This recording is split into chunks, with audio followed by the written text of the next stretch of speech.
that apply now? The dynamic will not be between Nick and Jalen. It's going to be Nick and Kellen to watch. Let's bring our friend in. Zander Krause, Birds 365, who's doing an absolutely sensational job covering the Birds with John McMullen, giving you bird's eye view of all the stuff that's going on over at the NovaCare Center. Hey, Zander, before we get going here, what's the latest on Gardner Johnson? Do we know? Is he back out there again? He had an MRI, according to John Clark of NBC Philadelphia. Is he back out there practicing again? He wasn't out there today, did not practice today, but John's reports from the people that John has talked to, John McMullen, that is, not John Clark, nothing serious. He should be good. There should be no concern going into the year, but they are going to play it cautious. You know, they're not going to rush him back out there in training camp. So we'll see, but it's definitely a concern, right? I mean, this is a guy that played 3 games last year. You know, Reed Blankenship got hurt. Sidney Brown's their third safety. He's coming off a torn ACL. I mean, this is a position right now that is, you know, is filled with players who have been plagued by injury. So can't legislate it, but it's definitely not great. But the latest on him is he should be all right. Everything should be good. Minor injury right now that happened on a play in training camp a couple of days ago. I think it was Tuesday or Monday or Sunday's practice, one or the other. So should be good. Should be all good. Do you believe that the current structure of how Kellen Moore is running this offense is a direct result of what Jalen Hurts wanted in the offseason, where he wanted one voice in the building and he wanted to have an offense and more say in the offense? And that, according, again, and like you and I said, and I'm with you, Zander, it's an old story that you and me have been talking and everybody at JAKIB for 3 years about, and more so a year ago. But now it's just like, hey, you're welcome. Okay. You still got the guy in the building that caused all this havoc a year ago. You said, you know what? I think it was you, because you said this to me. You think he went to the owner and had a conversation with him and said, I need to have it this way? Do you think he did do that? Because it sure seems like it did now. Yeah, maybe he did. I mean, and I'm okay with that. But going, you know, hindsight's 2020. I have no issue with Nick Sirianni doing that last year. None. Zero. Think about this, Dan. You know, and you're like, look, you hired a coordinator and didn't let him do his job. Well, what does Andy Reid do? We're talking about a kid that was brought in here to be the offensive coordinator of the football team for Jalen Hurts, and Nick Sirianni stepping on every single move that was failing. That's Andy not Reid true. with Eric Bieniemy results in Super Bowls. This resulted in a catastrophic meltdown. It also resulted in 10-1. And in 2022, when you had Shane Steichen as your coordinator, that was also Nick Sirianni's offense. I'm not saying Nick is perfect. I'm just saying when you're a head coach and you come off a season where you go to the Super Bowl with your offense, you're not just going to be like, okay, Brian, you do whatever you want. And that makes complete sense. It doesn't make sense when you hear that the coordinator and the quarterback were all both on the same page, and they were trying to make the offense the quarterbacks, but Nick had his own guardrails on it. Yeah, because that makes sense. You wanted the guy that failed. That's because you're viewing it in hindsight. Of course. Now it doesn't look good. But in that moment, when Brian Johnson was hired, it makes complete sense why Nick Sirianni would say, hey, man, you can be our offensive coordinator, but you're not going to have free reign on this thing. I'm the guy that led this team to the Super Bowl. I'm the head coach that's 34-17. I'm the guy. He's 13-11 as a play caller. What's that? He's 13-11 as a play caller in charge of an offense. Wasn't the play caller last year. He was the play caller. No, he was according not to those two caller. guys, he completely got it. According to what Tim's saying, he completely got in the way. That's how I read that. You read it wrong, or you read it your way. I read it my way. Offense. It was Nick's offense. It hey, and by the way, there's no question now. You see that he has no autonomy whatsoever in the offense this year. Well, that's because it didn't work, and that's the decision they made. Back to your question, though, about Jalen. Yes, I do think Jalen might have been a part of that, potentially. of moving Nick out of the way, bringing in a guy like Kellen who has full autonomy of the offense? Probably. I'm awake, says Zander loves Nick. I don't love Nick. I called for Nick to get fired last year. But if we're going to sit here and play revisionist history and try and act like we don't all have 2020 vision, looking back on it now, this is a guy that went to the Super Bowl in his second year as a head coach. It's not revisionist. I've been saying this since day one. A guy who's never done crap in the NFL, full autonomy of his football team. How is this revisionist? I've been saying this since day one. What do you mean revisionist? I'm not going back on some shit I said. I'm not saying you're being revisionist. I said when they were 10-1. I said this when they were 10-1. They're not that good. They're getting away from the run. They were not committed with the quarterback running last year, and the coach wanted to have more passes in the air. They knew they could not pick up the blitz. All that shit we said a year ago, and it played out. That's not revisionist. I was on the site of the time that was going on. I'm not going back and Monday morning quarterbacking this. No, I'm telling you what I was seeing and watching. And then even Seth, halfway through the season, went, that team ain't what it looks like. I know that. I understand that. But are you saying if you were the coach of the team, you would have said, okay, Brian, you have full autonomy? No, what I would have went in at the beginning of the season, the number one thing that you said that I always pointed out, why the fuck are you hiring training wheel coordinators? Who made that decision? That decision was the complete precursor to the entire meltdown. That one move was the reason why all that changed out that way. You didn't want to put Brian in there? Well, put in a guy like Kellen. You could have hired him. I mean, you could have hired him before Los Angeles did. He was fired. We went to the Super Bowl. Kellen Moore Shane Steichen got hired after the Super Bowl, Sills. You could have hired Cliff. No, you couldn't because Cliff wanted They were all off the market. You got to remember they were all off the market. Wait a minute. I'm a year behind too because that's what I'm saying. When they hired Brian Johnson, they were coming off a Super Bowl appearance. Shane Steichen got hired way late. The Eagles couldn't hire somebody before the Super Bowl. At this point, they're a month out. They're a month further along than every other team who hired Kellen. I never in a million years said anything like that, LJ. I said that Desai is a smart kid. And by the way, he's now the assistant head football coach of the Los Angeles Rams. And he's the assistant head of defense with the Rams right now. And also the quarterback coach in Washington is now Brian Johnson. If these guys blew so bad, why did they get scooped up immediately? So I'm telling you, last year, you still have the one thing, and I'll give Nick this credit. And this is why ESP put that tweet out now. Hey, Nick's having a great camp. Nick's having a great camp. I've never seen a tweet like that about a coach that you have to throw nice innuendos out to. Bro, nobody cares about what you're doing. Just do the right thing and get the fuck out of the way. That's how I see it.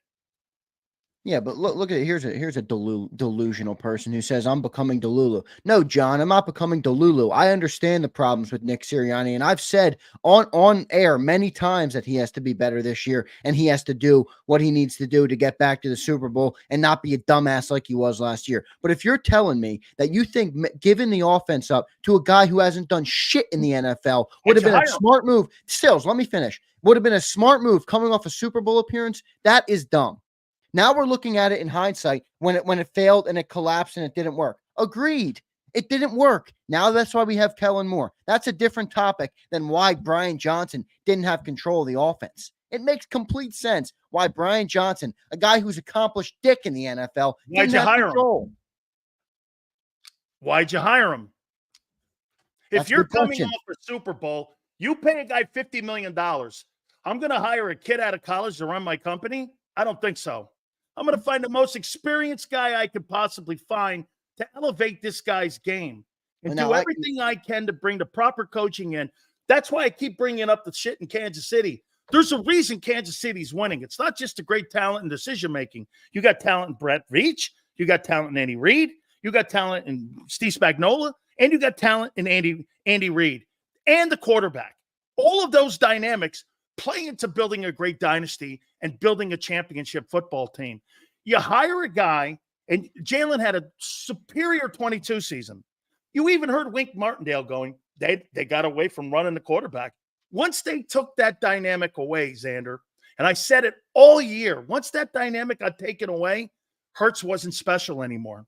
I agree. And look, I agree even that Brian Johnson was the wrong hire. But again, you have to factor in the context. They went to the Super Bowl last year. There wasn't that many guys on the market. So when you have a team as successful as they had, in a way, the logical solution or the logical answer to Shane leaving is continue the offense and install the guy that saw it up close and personal as He the was the quarterback coach.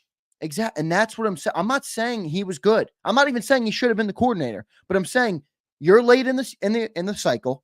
Most guys who are worth anything are off the market. And they went to Brian Johnson, the guy who was in the room and who oversaw the same exact offense that they tried to do in 23, but didn't do it nearly as good as Shane did it. I get it. That's all I'm saying. I'm not saying it's right. All I'm saying is I get it. I think the timing comment, folks, is what because if you think about it, Desai was probably what, the third choice DC? I mean, remember they first wanted Vic, but Vic got scooped up by Miami. Yeah, they wanted the guy Vic went a couple days early. Yeah, right. They wanted the guy in Georgia. He wouldn't come. Right. Same thing with Desai. And remember, Gannon took the job way late. You remember the NFC title game? Gannon's in driving through in his G-Wagon in Philly, and he's like, "I'm not effing leaving. Let's gut these guys," and all that crap. And then he takes the job. I'm not knocking him. He got a head coaching opportunity. Sure, he's going to take it, but it took a while for him to take that job. It wasn't until after the Super Bowl. And you're late in that process as well. Desai was a catastrophic failure at defensive coordinator. Let's me and you. Come on, let's take a victory lap here on this, though. Because you're right. When we started the show, the fuck's it got to do with anything on August 6th? Nothing. I mean, I'm totally with that. This is what I hate about the media. With that. But doesn't it show you a little bit, Zander, how when we're trying to show you something and point something out to people that you're so oblivious to the truth, that the Eagle media and national media are a year behind in what actually went on. It shows you how the Eagles control the narrative in the media. That's all I'm saying. How important it is. For one thing I've learned from all you guys in Philly, man, that organization, they do not want to be looked on in a poor light. My last question on this topic here, and I'll move on from it, but do you think this is the smartest thing to do? Do you think they let it die? Or do you think they start coming out with more of these stories, making Nick look great and all this other shit? Or do you think they do the right thing and just let that nothing burger die? Well, that's a tough question, because when you're a media member, and this is what I don't like about the profession, but it is a job. So it's, in a way, it wouldn't be doing the right thing. If there's more to uncover that they believe is worth reporting on, then sure, they can report on it. My point is, this is what I hate about the media. This seems like a plant to me, where you go through training camp. We've been talking about this. It's August, Dan. That's the 8th month of the year. This thing happened in We're 8, not 3 months, not 5. We're 8 months removed from this collapse. And then you have 10 training camp practices. Jalen Hurts looks amazing. Kellen Moore's offense looks awesome. Nick Sirianni looks back to his smiley self. Everything is going good in Eagle Land at training camp right now. Oh, here comes. Remember this, everybody. Remember the collapse of last season. Make sure you hang your hat on this again. I'm like, come on, man. Like, I agree with you, Douglas. March or April all right. We would have been talking about it all summer. But to drop this now, I agree with you and Hugh. And I liked him. Tim is a good guy. I've talked to Tim. I've had a personal relationship with Tim, not just on the air, but I've talked to him off the air. He's a good guy, but I'm curious if the powers that be were, holding this sucker until they felt it was going to get the best chance to hit as many numbers as possible. How about John, by the way, today at the practice going, that wasn't me. I didn't write that article. I'm cracking. I can't wait to talk to John about that tonight. I'm gonna be, John, Jalen had you blushing, my boy. Oh my God. He had rosy cheeks. John, I didn't write that. I'm like, oh no. Hey, let's start with Hurts here on that.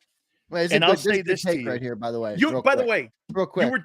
No, because this is still this stuff. I mean, I know we don't want to harp on it, but it's still worth talking about in the market right now. Z, to me, we found out Jalen has balls. That's what it means to me. I like it. Me too. I like it. You know what? I love it. Me too. Jalen If he should. didn't, hey, he's And not that's a going to progression, allow. you know. Remember, he's only a 4 or 5 year guy in the league. That's a progression. He's going to get more of that. You know, Tom Brady took a different type of authority in year 18 and year 10 and 15 than he did in year 3 and 4. So, but that's a good take, Akbar. I completely agree with that. I'll tell you something I learned too, man, about that article and shit. This guy Jalen Hurts has a relationship with Jeffrey Lurie like Tom Brady had with Bob Kraft. I mean, hey, dude, I think there's a text message and there's shit that these guys talk about where no one else is involved with. I think these guys got a closer relationship than what people think, man, because he don't bring anybody up first except the owner. Yeah. He goes, I trust Mr. Lurie. And then the rest of them fall in line. When you get 253 large or 255 large, and you look at the signature on that check, I mean, you know who Daddy man, when I is. see the guy who signed it, man. Wait, so Slaggert says this is fair. This is a fair question here, and you know, I guess I battle with this too mentally, where it's like Woody. Slaggert says Zander, he might not have had all the info he needed for the article until now. Don't you think he would have written it earlier if he could? I do think he would have written it earlier. But what info, and you know, we're right. We don't know his information gathering process. So maybe he didn't get it till now. And I guess it's still worth a posting. I just find it a little funny, Slagger. I mean, I think the Martindale thing took, I think he talked to Martindale just recently because it seemed, I had never heard Wink Martindale say that he had spoken to Jalen Hurts. I'm surprised you didn't like that. Oh, I didn't say I didn't. Okay, because I thought that was great. I mean, my question was more of an indictment on the Eagles, and why he didn't go to the coaches, because it shows you right there he didn't trust them. Yeah, and it shows you that, you know, maybe he didn't think that. Well, I mean, it could show you that, but it could also just, you know, different perspectives are valuable. You know, even when you have a guy in the room. But I had never heard that before. I never had, and neither has Wink, and he's 40 years in the league. I know. I never heard that. I do like that from Jalen, where it's like, you know, any competitive advantage I can get, football IQ, I want to get, and from that perspective, I think that's a great thing for Jalen to have that. I mean, you can argue what it means for the Eagles or what it says about them, but from a Jalen Hurts perspective, I think that's a great thing. I think that's a positive thing to go that route and to show that you want to learn more. You know, in the press conference here, and I'll go down to number 4 here. He was asked the 4th question about Wink Martindale. And he fires back, and he's like, who wrote that? And I think McManus is in the room, and he goes, I did. And he goes, what's the relevance of it? And he went, well, I wanted to know from a year ago to why we're where we are right now. And he looked at that, and he goes, because the first thing he said was, I want to know what the relevance is. I mean, where are we here? Where we're going for? I mean, what is? And so then he tried to give you a cheap-ass way out of it without being too insulting. He didn't want to be too insulting to Tim. But I thought right then and there, he was basically, I really do believe, Zander, I think the fucking team has moved on to 2024, and people are just finding some of this stuff out right now. And it's kind of shocking to some of the media guys because they were wrong. You know, and they should move on to 24. You know, what are we going? We're preparing to try and go and win a Super Bowl here. This is a team that's talking about Super Bowl aspirations. Are we going to sit here and rehash 2023 until our, you know, our blue in the face? You know. So I agree. I mean, look, like I said, I get why the article is written. I question the timing of it. It's a little odd to me. But Tim is a good reporter. He's a guy that has a lot of research, a lot of sources, and it's interesting. I don't think it's as big of a knock though as people have turned it into. Like I don't think like I said, Hurts. I think it's more of an indictment on Nick. Yeah, and I didn't really see it as that. You know, look, I get it. I appreciate your take, but I don't see it as a too big of a knock on Nick. I really don't. It told you why Nick has no say. Yeah, but it makes sense to me. Like I said, it makes sense that Nick was like, I'm not giving it to Brian. Now maybe Jalen didn't like it, and now the owner said, "F you, Nick. I'm trusting my quarterback, and I'm going with what he wants." Maybe, yeah, that might be true. I agree with that. I think in that moment, I think you got 3 co-head coaches right now. Yeah, you kind of do. I mean, and they're all they're 3. You know, they're 3. Oh no, 2 of them I'm good with. Yeah, Kellen was interviewed as for a head coach. Vic Fangio has been a head coach. Nick is a head coach, obviously. You know, it's an interesting dynamic. I'm with you. I'm totally with you on this. I think, again, we've been so far ahead of this story. It is going back. It's like talking about Doug Peterson. Okay, come on. Here we go. Wentz and all that bullshit. There's a clip Nick telling Jalen, I know you could do it after the TD and Jalen's response was you should. Hey, I think that relationship has always been a little icy. I'll tell you one thing I heard Jalen say. I think that was today when he got in front of the mic that I thought was weird. He goes like this. I've been waiting for this moment for a bit here. And, because he was asked a question about protection. He goes, now look, when you got a Hall of Fame guy like Jason Kelsey and you got a guy like that, you got to wait your turn. But he goes, for me, I think he kind of blew off Cam Jurgens and his input in this, and that he says, I've been waiting for this. So I wonder what that relationship seemed, because those were his exact words, Zander. He's been waiting for this. Do you think he trusted Jason Kelsey's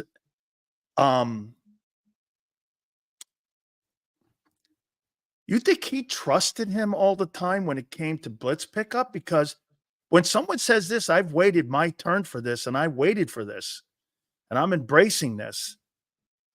I mean, what? Yeah, okay, you're right. How did you take it?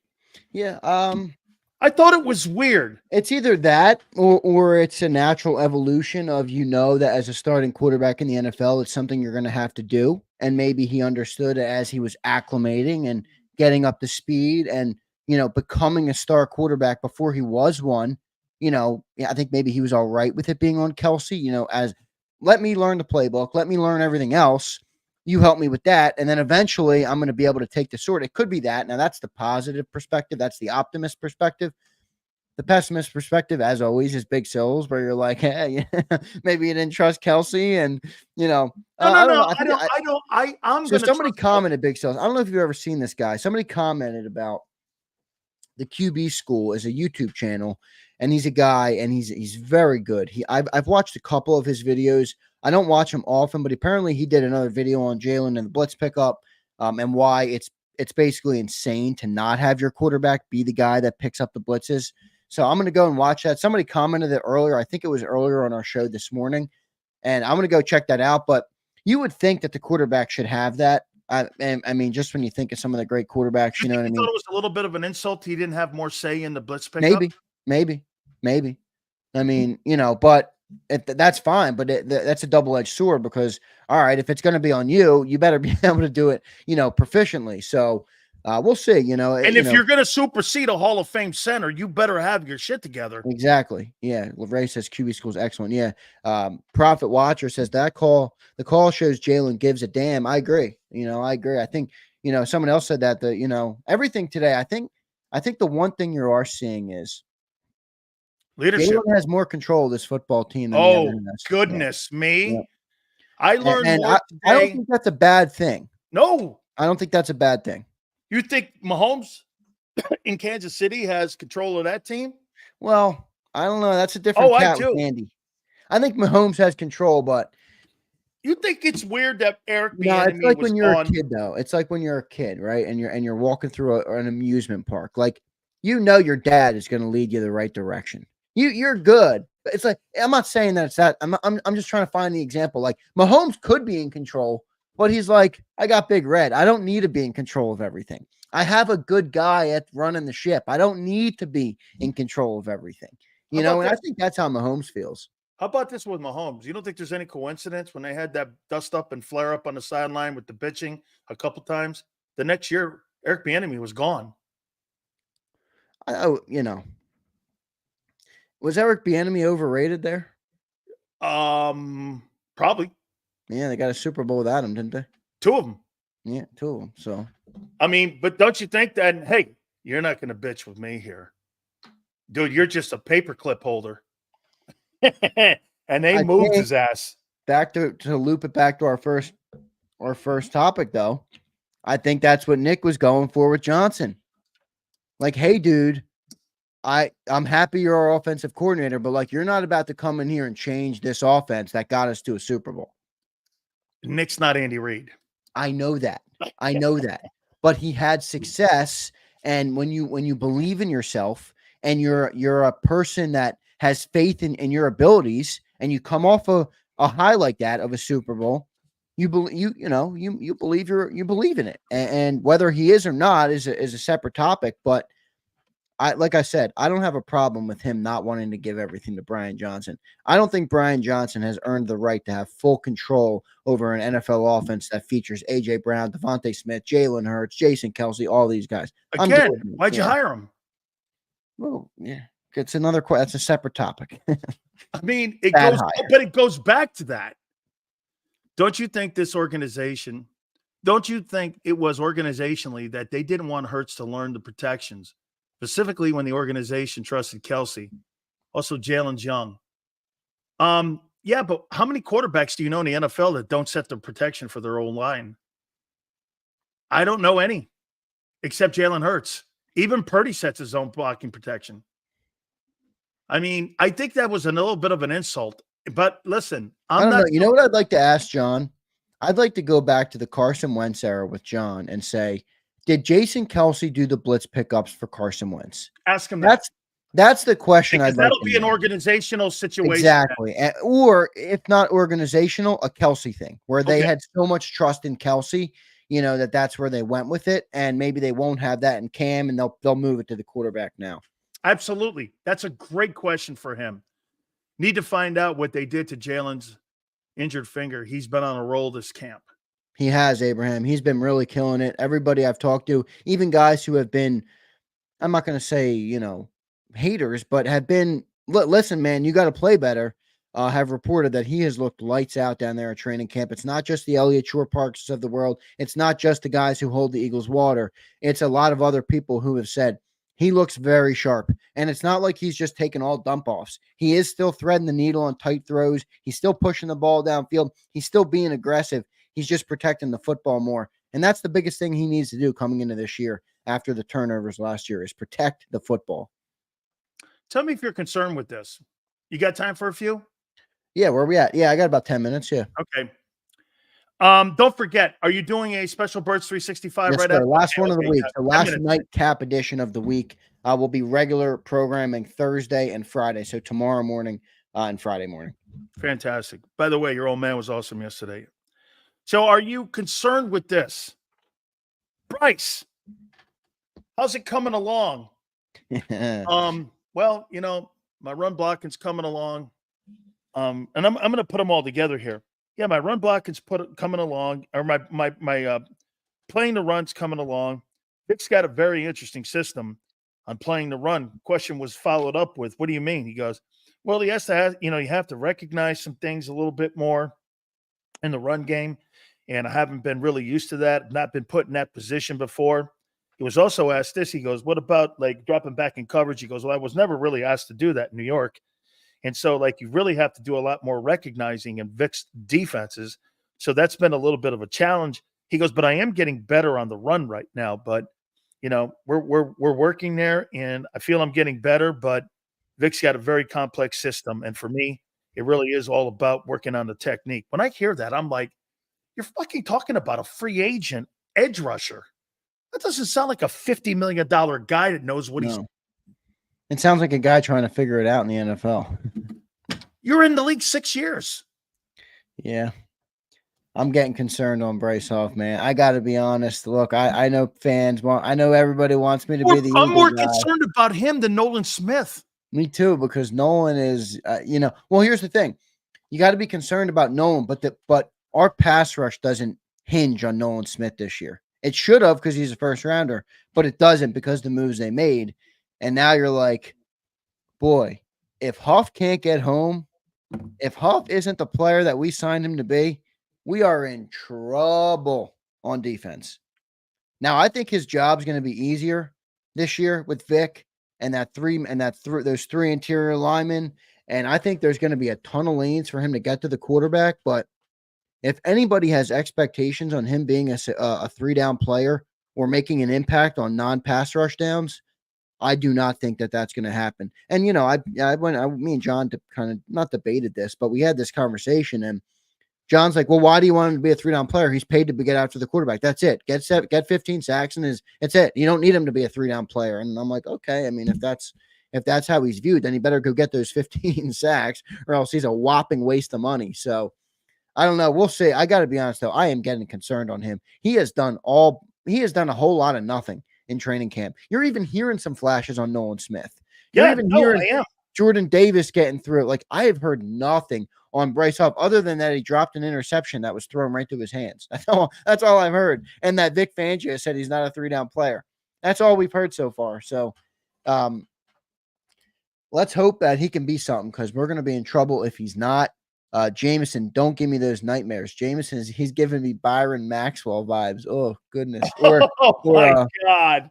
Or what's the other Nnamdi Asomugha? Oh my goodness. Oh, Nnamdi Weren't they? They Asomugha. were like the same season, weren't they? Or a couple seasons apart. Oh my goodness. Hey, We don't want that, but I don't know. What do you think about Bright?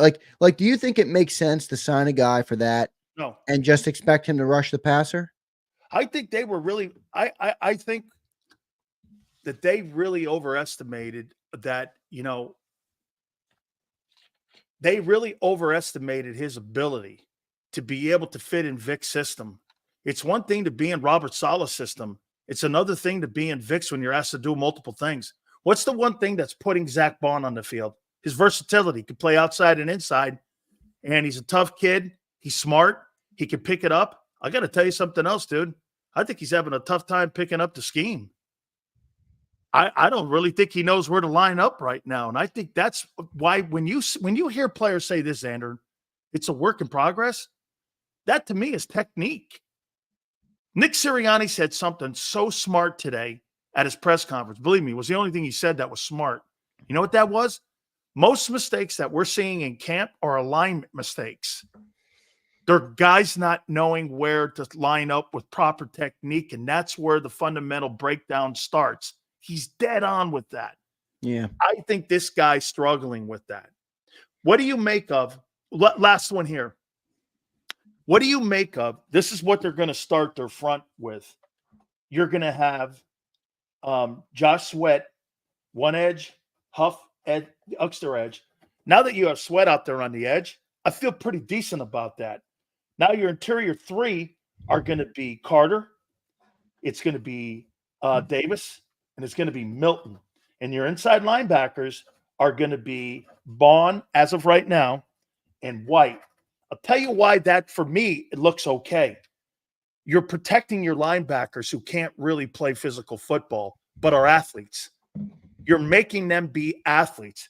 So it is going to be imperative, Zander, that you have great tackle play and interior play and edge rushing setting of the edge. Because if they don't set the edge, when John says you don't set the edge, dude, I can't think of any more thing that he's ever said that I disagree with more. If you don't set the edge, teams are going to run outside of you all day long.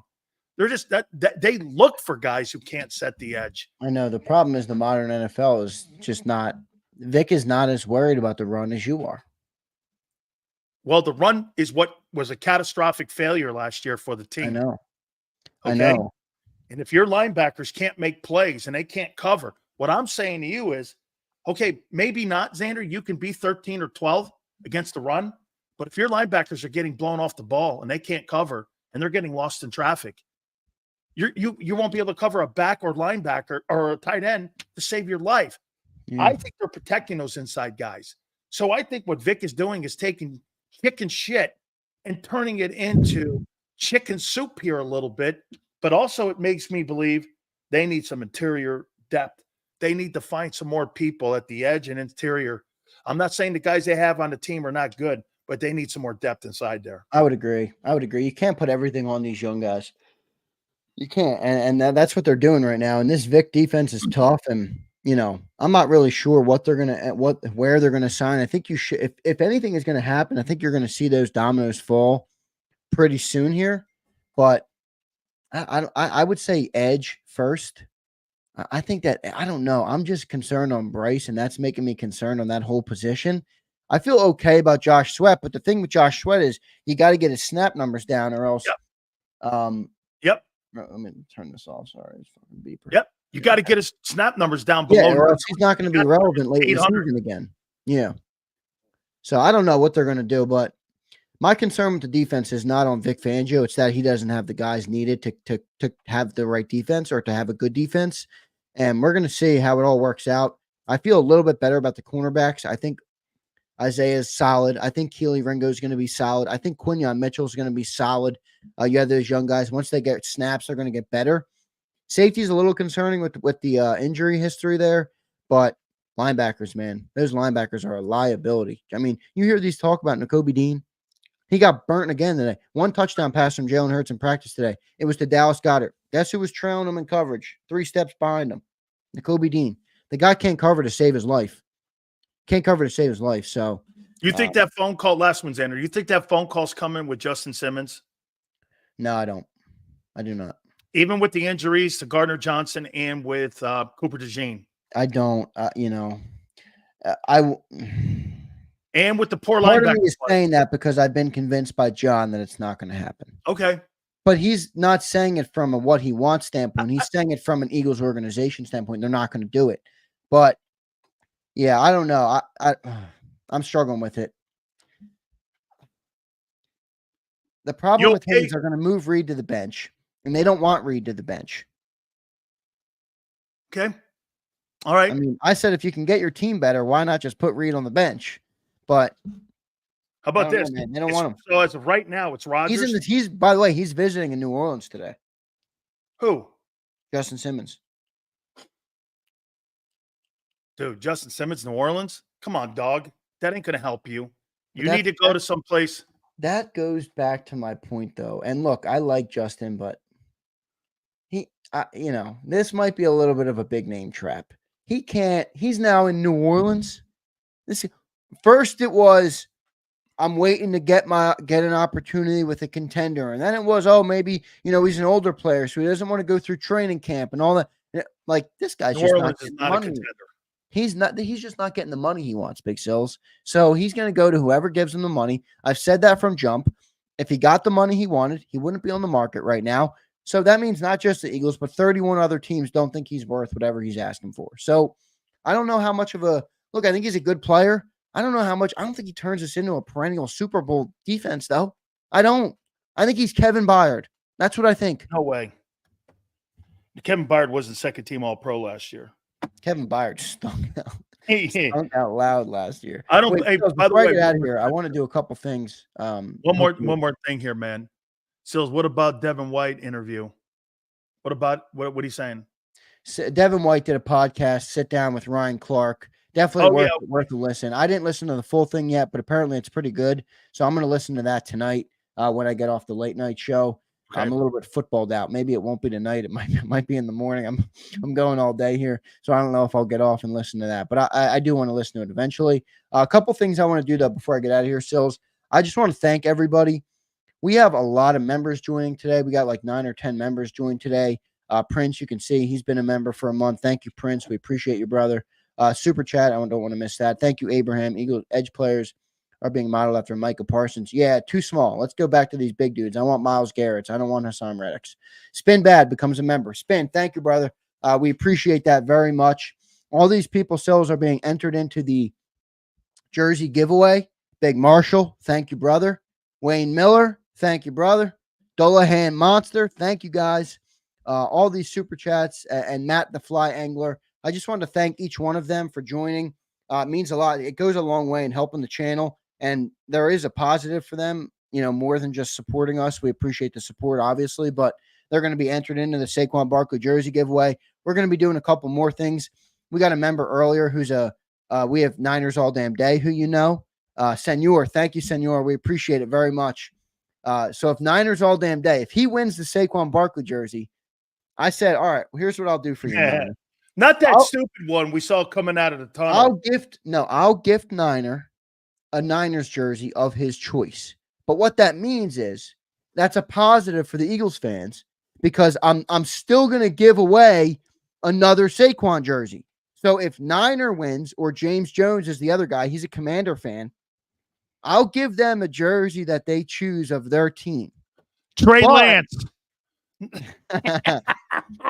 Niner all day. You get a Trey Lance old school jersey given away. So thank you all, by the way, for becoming members. I can't thank you enough. We spend a lot of work. I spend a lot of time on this channel. It's my life right now building this thing. And when you guys do anything, it goes a long way. And I just want to say that I appreciate all of you for supporting us. It means a lot to me. So thank you all very much for becoming members, for the super chats, for the likes, for the comments, for everything.